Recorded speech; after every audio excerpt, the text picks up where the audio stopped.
प्यारे बच्चों, अस्सलामु अलैकुम। आज की हमारी कहानी हज़रत अबू बकर सिद्दीक़ रज़ी अल्लाह ताला अन्हो के बारे में है और आज की कहानी का मौजू है मुक़द्दस आंसू। गर्मी अपने पूरे अरूज पर थी। आसमान से सूरज आग बरसा रहा था। हर तरफ हू का आलम था। गर्मी से रेत भी तप रही थी। लोग अपने घरों में दुबके बैठे थे। ऐसे में हज़रत अबू बकर सिद्दीक़ रज़ी अल्लाह ताला अन्हो घर से निकले और मस्जिद नबवी की तरफ चल दिए। रास्ते में इनकी मुलाकात हज़रत उमर रज़ी अल्लाह ताला अन्हो से हुई तो उन्होंने पूछा, इतनी गर्मी में कहाँ जा रहे हैं? हज़रत अबू बकर सिद्दीक़ रज़ी अल्लाह ताला अन्हो ने जवाब दिया, मुझे भूख बहुत शिद्दत से लगी हुई है, इसलिए बेचैन होकर घर से निकला हूँ। हज़रत उमर रज़ी अल्लाह ताला अन्हो ने यह सुनकर कहा कि अल्लाह की कसम, मेरा भी ऐसा ही हाल है। भूख ने बहुत तंग कर रखा है। अभी वो बातें कर रहे थे कि इतने में रसूलुल्लाह सल्लल्लाहु अलैहि वसल्लम भी वहाँ आ गए।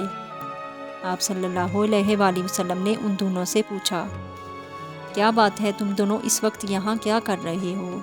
दोनों ने जवाब दिया, ए अल्लाह के रसूल सल्लल्लाहु अलैहि वसल्लम, हमें भूख ने बहुत परेशान कर रखा है, इसलिए बेचैन होकर घर से निकल आए हैं। ये सुनकर रसूलुल्लाह सल्लल्लाहु अलैहि वसल्लम ने फरमाया, उस ज़ात अक़दस की कसम जिसके कब्ज़े में मेरी जान है, मेरा भी यही हाल है। आप सल्लल्लाहु अलैहि वसल्लम ने कुछ देर बाद फरमाया, आओ अबू अयूब अंसारी रज़ी अल्लाह ताला अन्हो के घर चलते हैं, उम्मीद है अल्लाह कोई सबब पैदा फरमा देगा। ये कहकर आप सल्लल्लाहु अलैहि वसल्लम इन्हें लेकर हज़रत अबू अयूब रज़ी अल्लाह ताला अन्हो के घर की तरफ चल दिए।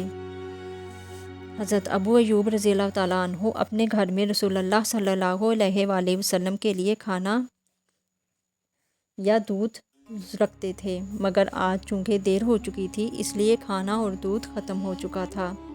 जब आप सल्लल्लाहु अलैहि वसल्लम उनके घर पहुँचे तो वह घर में नहीं थे, अपने खजूरों के बाग में गए हुए थे। जब उन्होंने रसूलुल्लाह सल्लल्लाहु अलैहि वसल्लम की आवाज़ सुनी तो वो दौड़े दौड़े घर आए। रसूलुल्लाह सल्लल्लाहु अलैहि वसल्लम को देखते ही खुशी से खिल उठे। आप सल्लल्लाहु अलैहि वसल्लम के साथियों को बिठाकर जल्दी से वापस भाग गए और कुछ खुश्क और कुछ पकी हुई खजूरें लेकर हाज़िर हुए और रसूलुल्लाह सल्लल्लाहु अलैहि वसल्लम की खिदमत में पेश कर दी। रसूलुल्लाह सल्लल्लाहु अलैहि वसल्लम ने फरमाया, कुछ खजूरें ही काफ़ी थीं। उन्होंने कहा, रसूलुल्लाह सल्लल्लाहु अलैहि वसल्लम, मैंने सोचा कि आप सल्लल्लाहु अलैहि वसल्लम दोनों तरह की खजूरें खाएं। ये कहकर वो उठे और उन्होंने एक बकरी ज़िबा की, आधे गोश्त का सालन बनवाया और आधे को भून दिया और अपनी बीवी से कहा, जल्दी जल्दी आटा गूँध कर रोटियाँ पकाओ। जब खाना तैयार हो गया तो इसे रसूलुल्लाह सल्लल्लाहु अलैहि वसल्लम के सामने दस्तरखान पर लाकर रख दिया।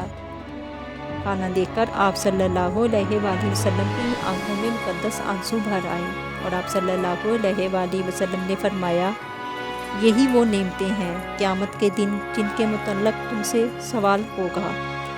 खाना खाने के बाद आप सल्लल्लाहु अलैहि वसल्लम ने उनके लिए दुआ फरमाई।